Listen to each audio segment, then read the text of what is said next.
There's a version of you that earns more, invests differently, thinks longer term, moves with quiet confidence around money. And yet, you're not that version. Not because you lack intelligence, not because you lack opportunity, but because you're protecting an identity, an invisible one that quietly decides how much success feels like you. Most people don't have an income problem. They have an identity ceiling. And until that ceiling shifts, nothing else truly does. We like to believe our financial results are caused by external factors: the economy, our background, our education, our network.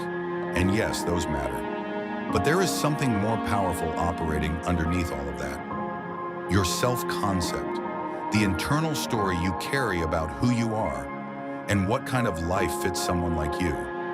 You don't outperform your identity for long. You always return to it. Think about this carefully. If someone who has always struggled financially suddenly receives a large sum of money, what often happens? Within a few years, they are back where they started. It's not bad luck. It's not coincidence. It's identity restoration. When your external reality exceeds your internal comfort zone, your psychology works to restore balance, even if that balance is dysfunctional. There is a version of financial success that feels natural to you, and there is a version that feels uncomfortable, unfamiliar, almost suspicious. If earning more money would make you feel arrogant, you will unconsciously resist earning more. If becoming wealthy would separate you from people you identify with, you will avoid crossing that line. If financial confidence feels unlike the person you've always been, you will stay small to remain consistent. Consistency feels safer than growth. Your identity forms early. It absorbs language. I'm not good with money. People like us don't get rich. I'm just not business-minded. I'm comfortable where I am. These phrases seem harmless, but repetition turns them into structure, and structure becomes belief. Belief becomes behavior. Behavior becomes reality, and reality then reinforces the belief. It is a closed loop. This is why generic financial advice rarely creates transformation, because advice works on behavior. Identity controls behavior. If you try to save aggressively, but still see yourself as someone who always struggles, you will eventually sabotage your own discipline. If you attempt to invest boldly, but secretly believe wealth belongs to other types of people, you will hesitate at critical moments. You don't rise to the level of your goals. You fall to the level of your identity. There is also a hidden loyalty inside this pattern. Sometimes staying financially limited feels like belonging. If your family struggled, surpassing them may feel like betrayal. If your peers earn modestly, exceeding them may feel isolating. So you unconsciously maintain equilibrium, not because you want to stay stuck, but because identity is tied to connection, and connection feels essential. Pause for a moment. Imagine doubling your income. Not hypothetically, emotionally. Would you feel empowered, or would you feel exposed? Would you feel capable, or would you quietly question whether you deserved it? Your reaction reveals your internal ceiling. The identity that keeps you broke does not announce itself loudly. It disguises itself as personality. I'm just cautious. I don't need much. I'm simple. I'm realistic. But sometimes realism is fear in refined language, and simplicity is avoidance dressed as humility. The most dangerous identity is the one that feels virtuous. Another layer of this trap is self-image consistency. Humans are wired to behave in alignment with how they see themselves. If you see yourself as disciplined, you act disciplined. If you see yourself as careless with money, you act accordingly. But here's the subtle problem. Most people never consciously upgraded their financial identity. They simply inherited it from environment, from observation, from repetition. And what you inherit unconsciously, you defend instinctively. There is also a comfort in limitation. If you tell yourself you are not the type to build wealth, you are free from the pressure of trying. If you define yourself as average, you are safe from the risk of failure at a higher level. Small identity, small expectations, small disappointment. It feels safe, but safety has a cost. Over time, this identity shapes subtle decisions. You don't negotiate your salary assertively because you're not that kind of person. You don't pursue higher leverage opportunities because that's for ambitious people.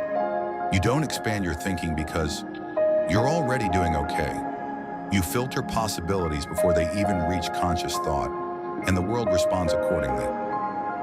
The tragedy is not that you lack potential, it's that your identity edits your potential before it becomes action. Imagine running powerful software on an old operating system. The hardware is capable, but the system limits output. Your identity is that operating system, and most people never update it. Here's something uncomfortable.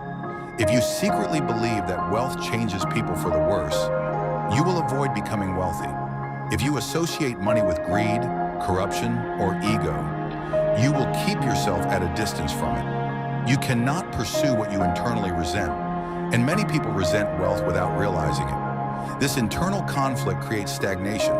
You want financial freedom, but you distrust the identity that comes with it, so you remain where you are. Long-term consequences of this are subtle but powerful. Years pass, inflation rises, opportunities evolve, but your internal identity remains fixed. And fixed identity in a dynamic world leads to slow decline. Not dramatic collapse, just gradual narrowing of options, and narrowing options reduce confidence. Reduced confidence reinforces the old identity. The loop tightens. The real shift begins with awareness. Not aggressive ambition, not reckless risk. Awareness. You must ask yourself a difficult question. Who do I believe I am when it comes to money? Not who you wish you were, not who you pretend to be. Who do you actually believe you are? Because that belief is steering decisions quietly. And here is the deeper layer. If your identity was formed in a different season of life, it may no longer serve you. An identity built for survival will limit you in expansion. An identity built around limitation will resist abundance. But identity is not permanent, it is constructed, and what is constructed can be reconstructed. The problem is not that you have limits, it is that you defend them. Most people attempt to change outcomes without questioning identity.